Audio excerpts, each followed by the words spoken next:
ہمارے ہاں بعض نفسیاتی ڈاکٹر، سب کی بات نہیں کر رہا، وہ کہتے ہیں غصہ جب آئے تو جاری کر دو، ٹھنڈے ہو جاؤ گے، ورنہ غصہ برداشت کرنے سے صحت کو نقصان ہوتا ہے. یہ بالکل غلط ہے، اسلام کی تعلیمات کے بالکل خلاف. وہ ڈاکٹر آپ کی وقتی کیفیت کو دیکھ رہا ہے کہ غصہ جاری کرنے سے آدمی ریلیکس ہو جاتا ہے. غصہ آ رہا تھا نا برداشت، شریعت کیا کہتی ہے؟ پی لو اس گھونٹ کو.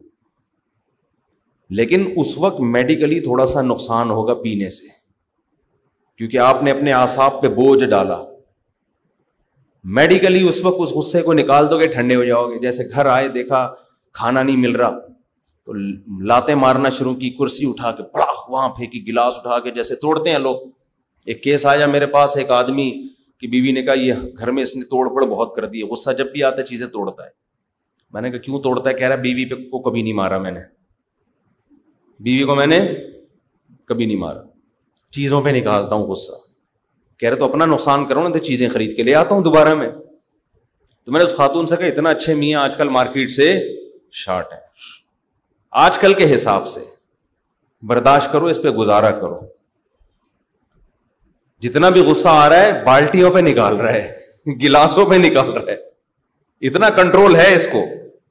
اور پھر گلاس بھی جہیز کے نہیں، وہ کہہ رہے میرے اپنے گلاس ہے، جہیز کے توڑوں تو پھر بات ہوگی نا.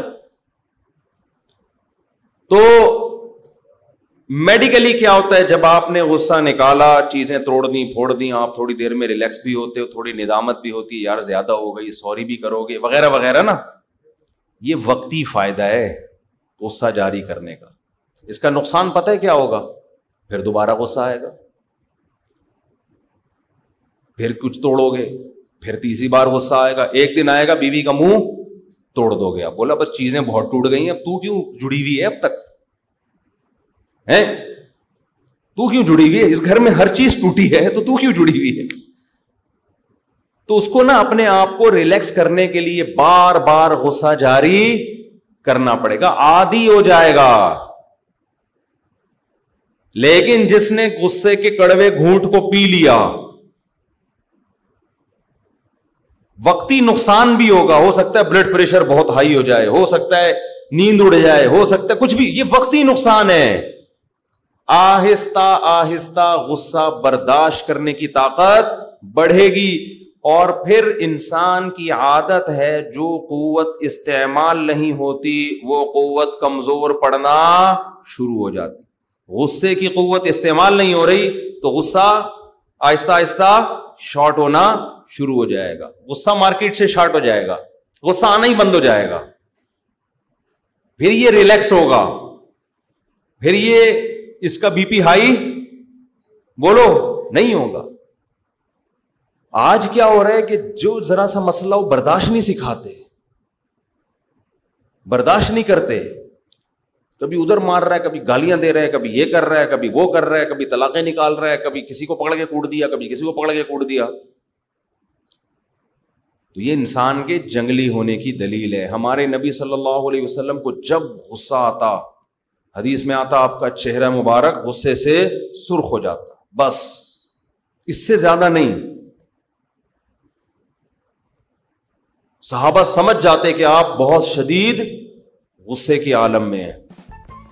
ایسے غصے کی کیفیت ہوتی کہ جیسے انار کا رس آپ کے چہرے مبارک پہ ڈال دیا گیا، ایسا سرخ ہو جاتا. لیکن برداشت کتنی تھی.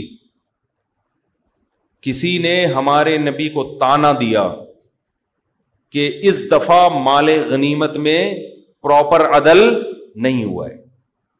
ہمارے نبی نے ان لوگوں کو حصہ دیا زیادہ جو نئے نئے مسلمان ہوئے ہیں، ان کی تالیف قلب کے لیے، ان کا دل جوڑنے کے لیے.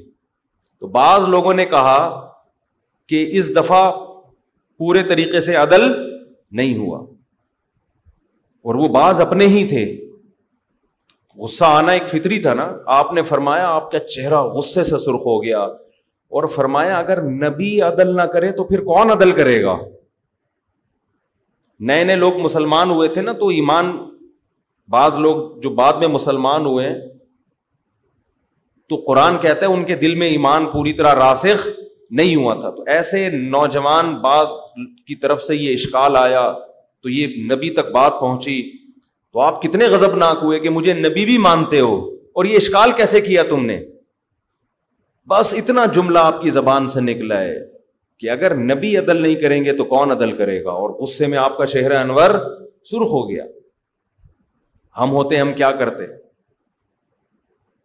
جو گھر میں کر رہے ہیں، غصہ آیا اٹھا کے پٹخنا شروع کر دیا، گالیاں ایسی ماشاءاللہ ہول سیل کے حساب سے چل رہی ہیں، اتنی گالیاں اور ایسی ایسی فحش گالیاں کہ معین اختر کے ماموں نے بھی وہ گالیاں نہیں سنی ہوں گی۔ تو یہاں بھی کیا کرتا ہے شیطان؟ آپ کے اس غصے کے عمل کو کیا کر دیتا ہے؟ مزین۔